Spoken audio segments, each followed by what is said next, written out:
Chapter lately, I didn't have much of an appetite and had been throwing up everything I ate, so I went to the hospital for a checkup. When the doctor informed me that I was pregnant, I shed tears of joy. My husband and I had been childhood friends and married after graduating from university, but we hadn't been able to have a child. My husband tried to comfort me and said, pregnancy should come naturally. Maybe our baby is waiting for the right moment. Now, the right moment had finally arrived.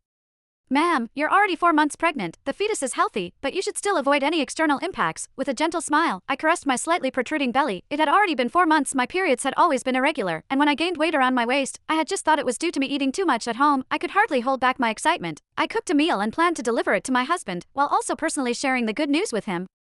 Carrying the lunchbox, I walked smoothly through the entrance of the Gates group. As I was about to push open the door of my husband's office, a glamorous woman stopped me. What are you doing? Her tone was cold, and she scrutinized me unfriendly. I lifted the lunchbox for her to see and said, I'm here to deliver lunch to Simon. In front of others, I didn't like to directly call Simon my husband. She sighed in relief and said sarcastically, oh, so you're just a servant. I'm Lily, Mr. Gates's Chief Secretary. Give me the lunchbox. You can leave now. I shook my head. I'm not a servant. I want to personally deliver the lunch to Mr. Gates. Please let me in. As soon as I finished speaking, the woman's anger flared. She snatched the lunchbox from my hands. Who do you think you are? You're just a servant and you think you can seduce Mr. Gates? You're dressed so coquettishly as well. He'll teach you a lesson that you'll never forget today. Saying this, she swiftly dragged me into the meeting room, shut the door, and slapped me. My face instantly swelled, and I fell to the ground. Before I could react, I was kicked on the head, the baby ignoring everything else. I curled up and tightly protected my belly. I want to see what you're delivering to Mr. Gates. Lily would open the lunchbox and dumped its contents on my head. The beef soup that I had spent hours cooking was scalding hot and dripped from my hair onto the floor. My scalp burned with pain, but I didn't dare change my position, afraid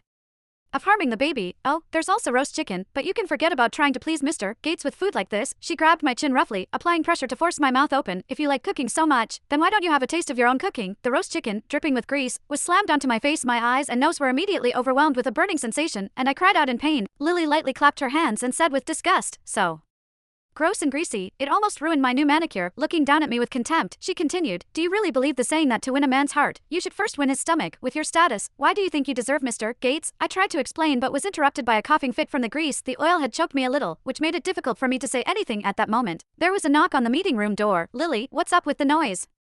Inside, chapter. I breathed a sigh of relief, thinking that I was saved. However, Lily just sneered and went to open the door. This bitch is trying to seduce Mr. Gates. I'm just teaching her a lesson. The secretaries at the door all had disdainful looks on their faces. Mr. Gates is a great man. That's why these bitches all want to seduce him. Lily snorted. I know. With that said, she looked at me with hostility. While I was crawling pitifully on the ground, she then said disdainfully, some people just have no shame. I took out my phone with trembling hands in an attempt to give my husband a call. Suddenly, Lily's eyes turned cold as she stared at my phone. She then reached out and snatched my phone. Her eyes flashed as she glared at the back of my phone. It's obvious what you're trying to do. You've even bought a phone case that's coupled with Mr. Gates. She threw the phone on the ground forcefully and it shattered into pieces. You bitch.